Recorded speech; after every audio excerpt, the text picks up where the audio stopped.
सध्याची आता तर मंगळवेढा तालुक्यातनं स्ट्रॉंग व्हायला लागल्या पक्ष. बर आता आपल्या तुम्ही राहता कुठं? मी ममदाबाद शिफ्टमध्ये राहतो. कुठे गट गण लक्ष्मी देवडे गट आणि हे चोकामळा नगर गट. गण आहेत. उमेदवार पद वंचितचे. प्रतिभा भारत शिवशरण.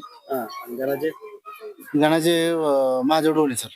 बरं काय उमेदवारांबद्दल काय सांगा? उमेदवारांबद्दल सांगायचं म्हटलं तर आमचे उमेदवार असे धडाडीचे आहेत. आणि इथून पाठीमागे जे कोणी सत्तेत होते त्यांनी ना तळागाळातल्या माणसापर्यंत काही पोचू दिलं नाही. म्हणजे माझी काय भूमिका आहे, मला काय म्हणायचं आहे की एकदम छोट्या छोट्या जे नागरिक आहे त्याच्या समस्या सुटल्या नाही. म्हणजे एकंदरीत भाजप पक्षानं तुम्हाला डावललंय. भाजपच नाही, इथून मागे काय भाजपच एकटा सत्तेत नव्हतं.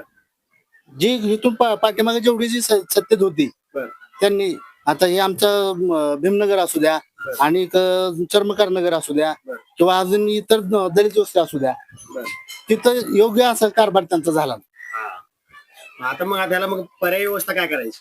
पर्याय व्यवस्था म्हणजे आम्ही आता आमच्या तर मार्गाने चाललोय वंचित बहुजन आघाडी हे स्ट्रॉंग करण्यासाठी. म्हणजे आहे स्ट्रॉंग आणि इथून पुढे स्ट्रॉंगच होणार. म्हणजे स्ट्रॉंग होणार आहे. हो बरं म्हणजे उमेदवारी कामं पण चांगली. होय.